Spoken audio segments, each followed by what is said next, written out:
Link TV, connecting you to the world. Link TV is viewer supported. Watch more at linktv.org.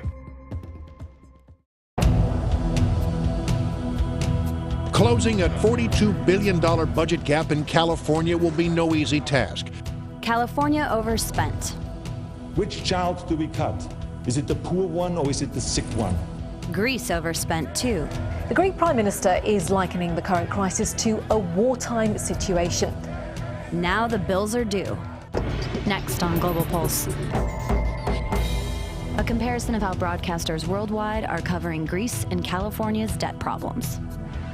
A new blogger sport is let's compare Greece and California.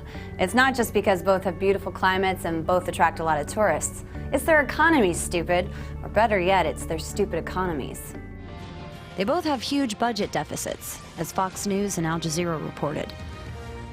Greece's financial predicament puts it in breach, of course, of EU rules. Its budget deficit of 12.7% breaks the EU Stability and Growth Pact. 47 of the 50 states are facing substantial budget gaps this year. California, for example, has a 13.6% budget gap. Another similarity, protests from government workers who are taking the brunt of the cutbacks, according to NBC News and Germany's DW. What began as a peaceful demonstration outside the Greek parliament spiraled out of control. The government is under both financial and political pressure at home in light of the country's debt crisis. To protest sweeping austerity measures, employees staged a one-day strike that shut down public transport, hospitals and schools. It's the latest sign of California's deepening financial crisis. Saying the state had no choice, Governor Schwarzenegger issued an executive order that tells 230,000 employees to stay home for 2 days each month. That's bad news for state workers, a nearly 10% pay cut when many can least afford it. But that's where the similarities end. The EU Constitution has a no bailout clause. It may be a union of countries, but those countries, especially Germany, the wealthiest member, have individual interests, as the BBC explains. From Germany, there is huge resistance to formalizing a bailout for Greece. Why, ask German politicians and public alike, should they pay for Greece's spendthrift ways?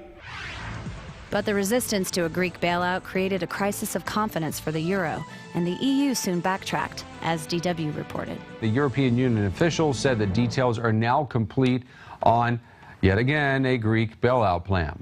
Athens needs some 8 billion euros to service debt and interest payments by the 20th of April.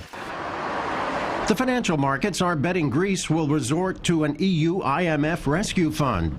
More and more evidence is coming out of Brussels that there will be any sort of bailout package for Greece put together by EU officials. In the U.S., each state must balance its own budget, but the federal government is always there. As Fox News shows, California doesn't want a bailout. Governor Schwarzenegger just wants the Fed to pay what it owes. Looking down the barrel of a $20 billion deficit, California Governor Arnold Schwarzenegger says he needs $6.9 billion federal dollars to keep the state afloat. The governor says this is no bailout, but money the state's owed for Medicare, border protection, prisons, and other federal programs. California taxpayers send more money to the federal government than any other state and get back just 78 cents on the dollar. And finally, Russia's RT has suggestions for California to help solve their debt woes. Apparently, people in California want to be taxed. This is according to the Marijuana Policy Project, an organization that lobbies on behalf of the legalization of drugs. California is looking at some very difficult times right now with these budget cuts. And I think that more and more people are going to realize that we are yielding billions of dollars to drug cartels and not seeing any of that money for ourselves. Financial news reports and blogs, including the Financial Times and bloggingstocks.com, seem much more worried about Greece than California. At first, it doesn't make sense. Greece's GDP is less than 3% of all Eurozone countries, while California's is over 13% of the U.S. GDP. But California's debt is just 7% of the state's GDP, while Greece's budget deficit is over 12% of its economy. And California has an innovative private sector. Think Hollywood and Silicon Valley, while Greece's social service-oriented economy is just not as flexible. But the story isn't over. As fresh support from the EU flows into Greece, 2 ratings agencies are now saying California's debt is more risky. So is California or Greece more at risk to default? Go to linktv.org/globalpulse and tell us what you think. For Global Pulse, I'm Erin Coker.